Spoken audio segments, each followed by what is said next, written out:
So people understand when we do our workshops that there are differences between the old electoral model and the one that we're teaching. What they don't seem to understand all the time is why we're concentrating on the city council. Yeah, so this is one of the reasons why this model works so well.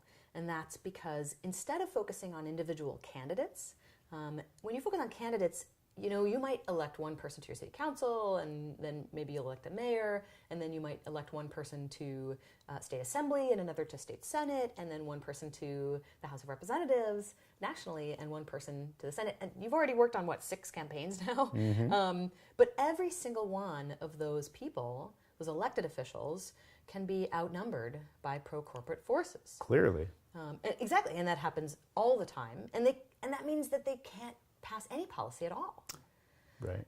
But when you focus on a single electoral body, and your goal is not to win an election, but your goal is to get 50% of the seats on that body, guess what? Pass anything you want to, right? Well, 50% plus 1.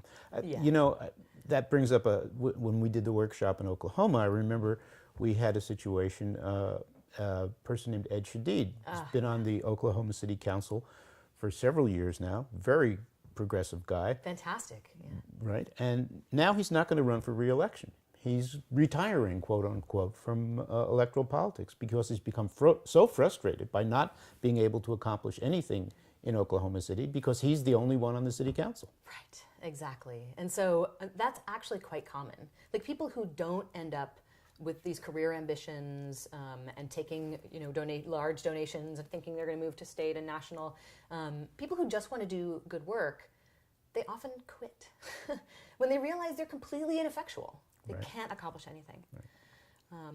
And one of the other great things about the model that we use is that we recommend using slates of candidates. And the Richmond Progressive Alliance uses slates in their city, and their city is all at large. But you can even use slates when you have districts. Right. It doesn't matter. You don't have to be in an at-large city council. Yeah, and it's very powerful. In fact, we recently got this wonderful text message and emails and conversations with some of our Oklahoma people, because in Norman, we also did a workshop in Norman. And in Norman, they had a city council, candidate for city council, very progressive, grew right out of an Our Revolution group, right? She was a member of that group. And after our workshops, she and these people who are running for state house, and for sheriff, they began, not running as a slate exactly, but they began sharing resources. Right. And they started cutting their turfs in such a way that they could have canvassers go out and talk about all of them at once. Right. And by much more efficient that way. Yes, much more efficient. And you know, a lot of great things happened out of that. But one of them is that this woman is now, she just got elected. She won. She's in the Norman City Council. And she's in fact the youngest person to ever win election to the City Council of Norman. Right. So the whole concept of running to take over a city, right, where your goal is not to win an election, but your goal is to win the city body, right, the electoral body in that city, it changes the game.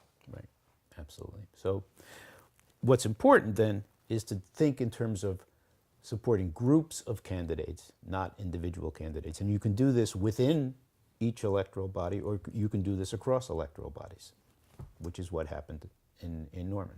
True. Right. But when we have people focus on a city council, that's not to say that this model doesn't also work at the state level or at the national level. There are great groups using it at the state level and doing with a lot of success. Right. But they're not at the same time also trying to get people elected in these other positions. So the model works because you focus on a specific electoral body and you have a coalition whose mission is to take over that electoral body. Right. If you like this YouTube video, then please subscribe to our YouTube channel. If you want to donate or volunteer, you can visit us at theincorruptibles.us. And if you want to learn dozens of tactics and strategies you can use to take over your city council, then visit academy.theincorruptibles.us, and all those links are below.